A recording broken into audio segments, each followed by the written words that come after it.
दोस्तों, आज हमारे पास ये सन फ्लेम कंपनी का टच में एक इंडक्शन आया है रिपेयरिंग के लिए।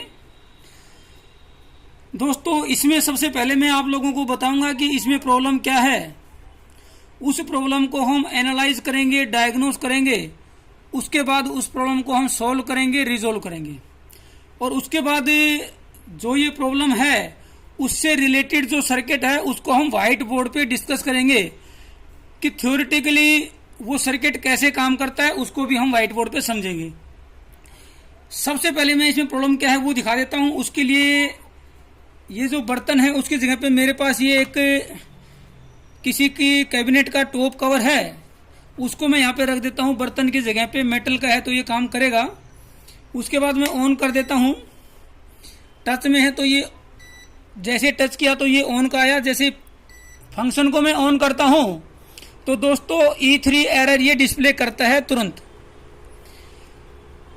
हर इंडक्शन के अंदर दोस्तों हर एक जो एरर कोड है उसका अपना एक मतलब होता है, उसकी अपनी एक कोड होती है। हो सकता है कि किसी इंडक्शन में E3 का कोई और एरर हो, लेकिन सन फ्लेम में जब आप इसकी डाटा शीट को देखेंगे, माफ कीजिए, इसकी जो मैनुअल है डाटा शीट कंपोनेंट की होती है, इसकी मैनुअल को जब आप पढ़ेंगे दोस्तों तो उसके अंदर इसका एरर कोड आप देख सकते हैं। E3 एरर कोड जो होता है उसका मतलब है कि ये हाई वोल्टेज की प्रोटेक्शन में गया है, यानी कि इनपुट वोल्टेज को हाई होने की कंडीशन में जो आपका एरर आता है वो एरर आपका ये नॉर्मल इनपुट होने की स्थिति में भी दिखा रहा है। दोस्तों, पीसीबी को हमने बाहर निकाल लिया है। अब E3 एरर और E4 एरर के लिए किन किन कंपोनेंट को आपको चेक करना है मल्टीमीटर से वो मैं बता देता हूं। चाहे E3 हो या E4, सन फ्लेम के केस में मैं आपको यहाँ पे बता देता हूं। और मोस्टली जो सर्किट होता है वो लगभग का सेम ही होता है। हालांकि कोड का फर्क हो सकता है कि हो सकता है E3 के जगह कोई दूसरा कोड हो इनपुट हाई वोल्टेज के लिए, लेकिन अगर इनपुट हाई वोल्टेज आती है तो सर्किट लगभग मिलता जुलता ही होता है, वो मैं बता देता हूँ। न्यूट्रल और लाइन दोनों जो हैं दोस्तों वो यहाँ पे पिनों पे आती हैं। उसके बाद जो न्यूट्रल है वो डायरेक्ट एक 4007 1N4007 डायोड पे आता है। लाइन जो है वो आपकी एक ग्लास फ्यूज के थ्रू दूसरे डायोड पे आती है, यानी कि सीधे तौर पे न्यूट्रल और लाइन दोनों पे एक एक डायोड लगे होते हैं जिनका नंबर है 4007। 4007 जो डायोड होते हैं 1 एम्पीयर 1000 वोल्ट के, वो लगे हैं। दोनों डायोड का जो कैथोड है, जो रिंग वाला पॉइंट है कैथोड जिसको हम बोलते हैं, वो एक दूसरे से जुड़ जाता है।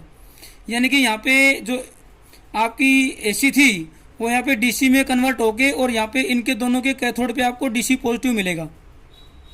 तो इन दोनों डायोड को आपको चेक करना है।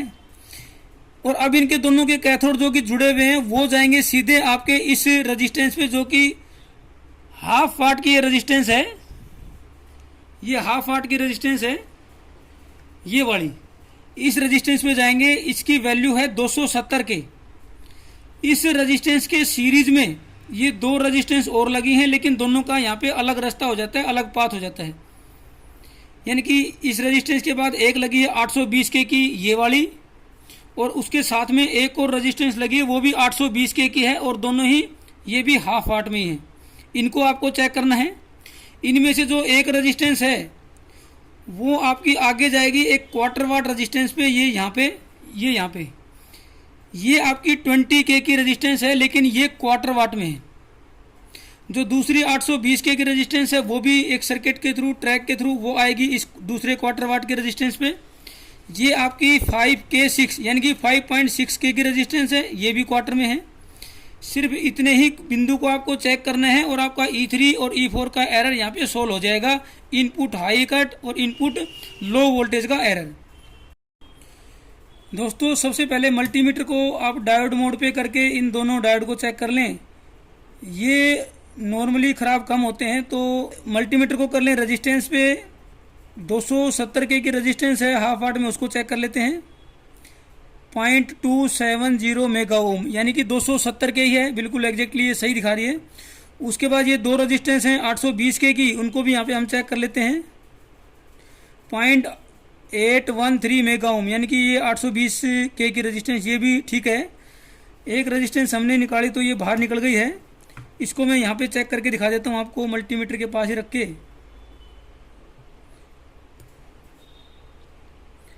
ये 854 के की रेजिस्टेंस यहाँ पे दिखा रही है, थोड़ी वैल्यू शिफ्ट है, लेकिन इससे रेंज में फ़र्क आ सकता है कि जो 260 पे दिखाना चाहिए वो हो सकता है कि 270 पे या 250 पे ऐसा हो सकता है, यानी कि 2-4-5 वोल्ट ऊपर नीचे हो सकती है, लेकिन 220 पे ये एरर नहीं दिखाएगी, E3 नहीं दिखाएगी इतनी थोड़ी सी वैल्यू को शिफ्ट होने से।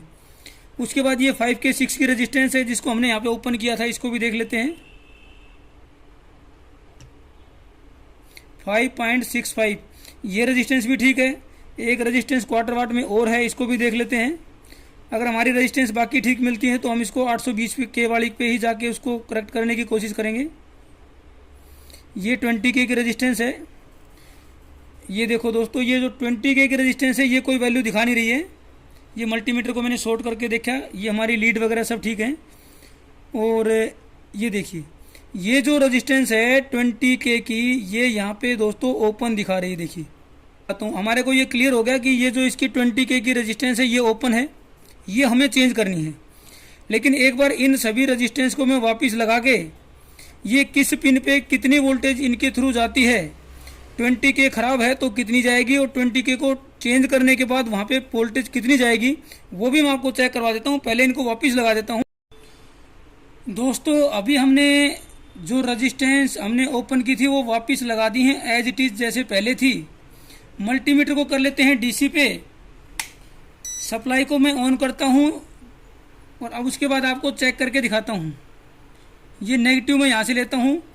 ये जो डायोड है न्यूट्रल फेस के बाद, इसमें अभी DC वोल्टेज आई हुई है 203। दूसरे डायोड पे भी चेक करेंगे जो कि न्यूट्रल पे है तो उस पर भी आपको 203 DC मिलेगी।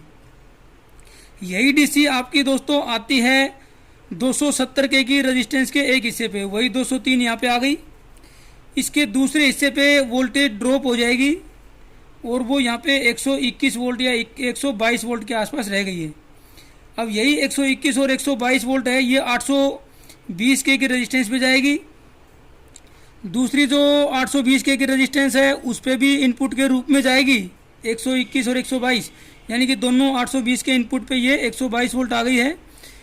इसके दूसरे एंड पे अगर हम चेक करेंगे, DC पे ही रखेंगे, तो जो एक रेजिस्टेंस है 820K की, उसके दूसरे एंड पे 0.822 यानी कि लगभग 1 वोल्ट या 1 वोल्ट से कम मिलेगी डिपेंडिंग ऑन की इनपुट वोल्टेज कितनी है। तो अभी ये आपकी 0.820 1 वोल्ट से कम है। दूसरे पे चेक करूँगा तो वो दोस्तों आपको यहाँ पे 5.56 5.59 5.5 वोल्ट से ज़्यादा ये वोल्टेज है DC। तो ये जो दूसरी आई थी 5.5 वोल्ट वाली, वो आपकी डायरेक्ट आ गई है 20K के एक एंड पे 5.59, और यही जो वोल्टेज है वो डायरेक्ट जाएगी पिन नंबर 9 पे, कंट्रोलर के पिन नंबर 9 पे 5.59। यानी कि ये हमने यहाँ पे चेक कर लिया है, ये इनपुट वोल्टेज ज़्यादा है क्योंकि 20K की रेजिस्टेंस काम नहीं कर रही है। इसलिए जो आपकी डायरेक्ट वोल्टेज थी 820K के बाद ये वाली, ये डायरेक्ट आपकी 20K ने इसको बिल्कुल इफेक्ट नहीं किया और डायरेक्ट ये पिन नंबर 9 पे आ गई है जो कि वोल्टेज ज़्यादा है। अब यहाँ पे हम इस रेजिस्टेंस को चेंज करके भी चेक करेंगे कि ये जो 5.59 है ये कम होनी चाहिए, और ये जैसे ही कम होगी आपका इंडक्शन यहाँ पे रिपेयर हो जाएगा। मैं चेंज करके आपको दिखा भी देता हूँ। दोस्तों ये रेजिस्टेंस 20K की हमने चेंज कर दी है। ये देखिए अभी बिल्कुल सही वैल्यू दिखा रही है 19 पॉइंट कुछ। तो ये 20K की रेजिस्टेंस यहाँ पे हमने चेंज कर दी। अब इसको मैं इंडक्शन को ऑन करता हूँ, मल्टीमीटर को करता हूँ DC पे, नेगेटिव लेता हूँ इस IC की 1 और 2 नंबर से, और जहाँ पे पहले 5.59 थी वहाँ पे चेक करते हैं। देखिए यहाँ पे अब 2.99 यानी कि लगभग 3 वोल्ट हो गई है। एक नंबर पे अभी भी 0.818 है, और पिन नंबर 9 पे जो पहले 5.59 थी वहाँ पे अब 3 वोल्ट आ गई है, क्योंकि ये जो 20K का रेजिस्टेंस है ये हमने चेंज कर दिया है। अब वो जो डिवाइडर बना था वहाँ पे, उस डिवाइडर सर्किट ने काम करना शुरू कर दिया, वोल्टेज यहाँ पे डिवाइड हो गई है, तो ये यहाँ पे 3 वोल्ट आ गई है। दोस्तों हमने PCB को अच्छे तरीके से इंडक्शन के अंदर माउंट कर दिया है। अब हम इसको चेक करके देखेंगे। ऑन करते हैं, फंक्शन को ऑन करते हैं। देखिए यहाँ पे पूरा ये 1300 दिखा दिया इसने। पहले जो हमारा एरर था E3 आ रहा था वो नहीं आ रहा है। अब ये दोस्तों बिल्कुल गर्म भी हो गया यहाँ पे, बहुत फास्ट यहाँ पे। तो अब हमने इस इंडक्शन को यहाँ पे रिपेयर तो कर लिया है, अब इसको व्हाइट बोर्ड पे भी समझ लेंगे कि कैसे ये सर्किट आपका काम करता है। तो इसके सर्किट को यहाँ पे समझने की हम कोशिश करते हैं। सर्किट कुछ इस तरीके से रहेगा कि ये आपका न्यूट्रल है, ये लाइन है। इसके बाद दोस्तों एक 4007 एक डायोड लगेगा न्यूट्रल पे, और एक 4407 लगेगा आपका लाइन पे। दोस्तों ये आपका 4007 डायोड है, यहाँ पे भी 4007 डायोड है, जो कि 1 एम्पेयर और 1000 वोल्ट का डायोड है। इसके बाद दोस्तों यहाँ पे एक रेजिस्टेंस लगेगी 270 के की, और वो रहेगी दोस्तों हाफ वाट में। उसके बाद यहाँ पे एक रेजिस्टेंस और लगेगी 820 किलो ओम की, और वो दोस्तों रहेगी हाफ वाट। 270 के की हाफ वाट में, 820 के की हाफ वाट में। और यहाँ पे एक डिवाइडर बनेगा, एक रेजिस्टेंस और लगेगी जो जाएगी ग्राउंड पे। उसकी वैल्यू यहाँ पे है 20 के, लेकिन वो है दोस्तों क्वार्टर वाट में। ये डिवाइडर यहाँ पे बन गया है 820 के का और 20 के का। ये हाफ वाट में है और ये क्वार्टर वाट में है। क्योंकि ये क्वार्टर वाट में, इसीलिए इसके चांसेस ज्यादा रहते हैं ओपन होने के या इसकी वैल्यू को शिफ्ट होने में। इसके बाद यहाँ पे एक कैपेसिटर लगेगा इलेक्ट्रोलाइटिक, ये देखिए यहाँ पे ग्राउंड हो जाएगा। इसकी वैल्यू है दोस्तों कैपेसिटर की 10 माइक्रोफेराड 50 वोल्ट, ये कैपेसिटर है। और यहाँ से डायरेक्ट आपकी पिन नंबर 9 पे चली जाएगी दोस्तों आपकी सेंस। और यहीं से 270 के बाद से ही एक रेजिस्टेंस और लगेगी, वो भी आपकी 820 के की है, 820 किलो ओम की हाफ वाट में। यहाँ पे भी एक डिवाइडर बनेगा, लेकिन यहाँ पे जो डिवाइडर बनेगा उसका सिलेक्शन कुछ इस तरीके से है कि यहाँ पे जो रेजिस्टेंस लगेगी वो 5.6 किलो ओम की लगेगी। यहाँ पे रेजिस्टेंस की वैल्यू कम है, इसलिए यहाँ पे वोल्टेज ड्रॉप कम होगा। इसलिए यहाँ पे ये जो है आपका लो वोल्टेज के लिए यहाँ पे ये सेंस है। एक कैपेसिटर यहाँ पे लगेगा, ये कैपेसिटर है आपका 104 यानी कि 100 नैनोफैराड, और यहाँ से जाएगा पिन नंबर 1 पर। ये आपका सन फ्लेम का जो अंडर वोल्टेज और हाई वोल्टेज का जो एरर है उसका ये सर्किट है, कैसे ये काम करता है, कैसे सेंस काम करती है। हमने डीसी वोल्ट चेक की थी 220 इनपुट पे, तो यहाँ पे दोस्तों हमने चेक किया डायोड के बाद, तो यहाँ पे 203 वोल्ट थी। और यहाँ पे हमने इसको चेक किया तो वो 122 वोल्ट के आसपास थी, यहाँ पे भी और यहाँ पे भी। जिस टाइम पे हमारा ये 20 के का खराब था, उस केस में यहाँ पे जो वोल्टेज थी वो थी 5.59 वोल्ट, और यहाँ पे 0.8 वोल्ट, जो यहाँ पे पिन नंबर 1 पे जाती है 0.8 वोल्ट, ये हमारी ठीक थी। यहाँ पे ये खराब होने की वजह से 5.59 थी।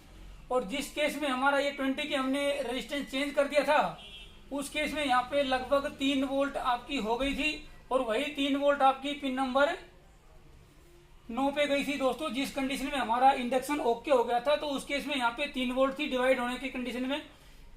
क्योंकि 20 के ओपन था, तो वो जो यहाँ पे वोल्टेज डिवाइड होनी चाहिए थी इन दो रजिस्टेंस में, डिवाइड नहीं हो पाई, और लगभग 5.5 या 6 वोल्ट यहाँ पे मिली थी। और जैसे हमने इस 20 के को चेंज करके इस रेजिस्टेंस को ओके करके लगाया, तो ये आपका डिवाइडर ने काम करना शुरू कर दिया, और लगभग 3 वोल्ट यहाँ पे मिली, जिसकी वजह से आपकी पिन नंबर 2 को वोल्टेज प्रॉपर मिली, और वो आपका यहाँ पे इंडक्शन हमारा ऑन हो गया। हाई वोल्टेज की कंडीशन जो एरर शो कर रहा था वो हमारा यहाँ पे रिमूव हो गया। ये बहुत ही सिंपल सा सर्किट है। यहाँ पे आपका नॉर्मली जो है ये आपका रजिस्टेंस 20 के या 5 के जो 6 है यही ओपन होंगी, क्योंकि ये आपकी क्वार्टर वाट में है। फिर भी कुछ संभावनाएं ऐसी होती है कि जो ये हाफ वाट की रेजिस्टेंस है, ये भी आपकी हीट होके इनकी वैल्यू अगर बहुत ज्यादा शिफ्ट हो जाए तो इस तरीके का एरर दिखा सकती है। आपको क्या करना है कि इनको ओपन करके इन सभी रेजिस्टेंस को चेक करना है, और इनके सर्किट को आपको चेक करना है कि कहीं से बीच में से ट्रैक ओपन तो नहीं हो गया है। और यहाँ पे अगर आप वोल्टेज रीड करेंगे तो वो वोल्टेज यहाँ पे पहुंचनी चाहिए, ये वोल्टेज पहुंच जाएंगे तो आपका एरर 3 एरर 4 का यहाँ पे एरर नहीं आएगा, आपका इंडक्शन यहाँ पे प्रॉपर काम करेगा। ये सिंपल सा सर्किट है, मैंने आप लोगों को ये सर्किट यहाँ पे ड्रॉ करके दिखा दिया है। और दोस्तों इसी तरह की वीडियोस अगर आपको देखनी है तो आप हमारे चैनल की प्लेलिस्ट पे जाके वो सभी वीडियोस को देख सकते हैं। अगर आप नए हैं तो सबसे पहले चैनल को सब्सक्राइब कर दें, बेल आइकन दबा दें ताकि आप लोगों को नए वीडियोस की नोटिफिकेशन लगातार मिलती रहे। थैंक यू दोस्तों।